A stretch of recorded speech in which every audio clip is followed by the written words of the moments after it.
यरदन नदी के पास एक हल्की ठंडी हवा बह रही थी।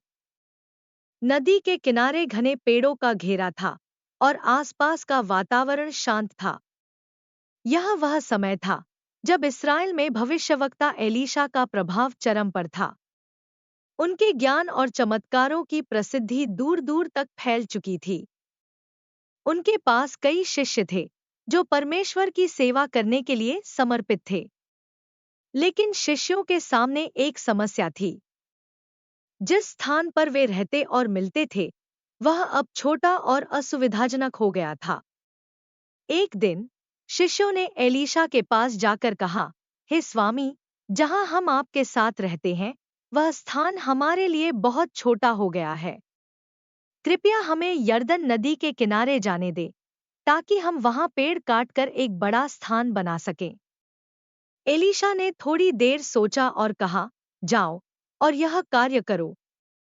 लेकिन उनमें से एक शिष्य ने विनम्रता से कहा, हे स्वामी, कृपया आप भी हमारे साथ चलें। एलीशा उनकी विनम्रता से प्रसन्न हुए और उनके साथ जाने के लिए तैयार हो गए। नदी के किनारे सभी शिष्य पेड़ों को काटने में लग गए। कुल्हाड़ियों की आवाज पूरे जंगल में गूंज रही थी।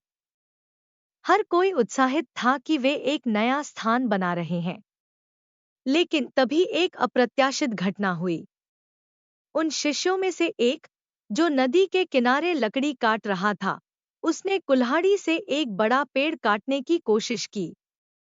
कुल्हाड़ी पुरानी थी और उसका फाल कमजोर हो गया था।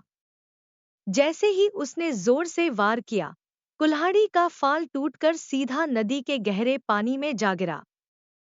वह शिष्य घबरा गया। कुल्हाड़ी उधार ली गई थी और अब वह नदी के गहरे पानी में डूब चुकी थी।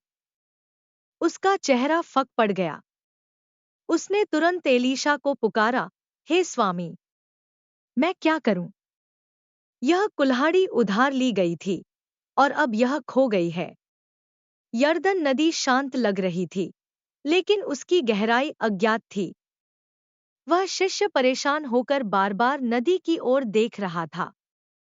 बाकी शिष्य भी काम छोड़कर वहां जमा हो गए।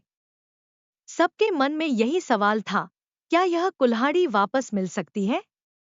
एलीशा ने शांत रहते हुए उससे पूछा, यह कहाँ गिरी थी? मुझे सटीक स्थान दिखाओ। शिष्य ने कांपते हुए हाथ से नदी की ओर इशारा किया। वह जगह नदी के गहरे हिस्से में थी, जहां का पानी काला और रहस्यमय लग रहा था। एलीशा ने उस स्थान का ध्यानपूर्वक निरीक्षण किया। फिर उन्होंने पास से एक लकड़ी का टुकड़ा काटा। सभी लोग असमंजस में थे। लकड़ी का टुकड़ा, क्या यह कुल्हाड़ी वापस लाने में मदद करेगा? उन्होंने वह लकड़ी का टुकड़ा उठाया और उसे ठीक उस स्थान पर फेंक दिया जहां कुल्हाड़ी गिरी थी। शिष्य और अन्य लोग चुपचाप देख रहे थे। उनकी सांसें रुक गईं। जैसे ही लकड़ी पानी में पड़ी, कुछ ऐसा हुआ जिसे देखकर सभी की आंखें चौड़ी हो गईं। लकड़ी के टुकड़े के साथ लोहे का फाल पानी में ऊपर उठने लगा। धीरे धीरे वह तैरते हुए सतह पर आ गया। लोहे का इतना भारी टुकड़ा पानी पर कैसे तैर सकता है? यह सभी के लिए अविश्वसनीय था। एलीशा ने शांत भाव से उस शिष्य की ओर देखा और कहा, उसे उठाओ। शिष्य ने कांपते हाथों से तैरते हुए कुल्हाड़ी के फाल को पकड़ लिया। उसकी आंखों में राहत और कृतज्ञता के आंसू थे। इस घटना ने शिष्यों के मन पर गहरी छाप छोड़ी। यह सिर्फ एक खोई हुई कुल्हाड़ी का चमत्कार नहीं था, यह परमेश्वर की करुणा और एलीशा की भविष्यवाणी की शक्ति का प्रमाण था। यह कहानी हमें सिखाती है कि चाहे हमारी समस्याएं कितनी भी छोटी क्यों न लगें, परमेश्वर उन्हें समझता और हल करता है। यह हमें यह भी याद दिलाता है कि हमें अपने कामों में दूसरों की संपत्ति और विश्वास का सम्मान करना चाहिए।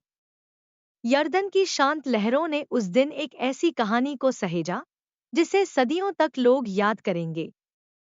मेरे प्रियो, मुझे उम्मीद है बाइबल की कहानी आपको जरूर पसंद आई होगी।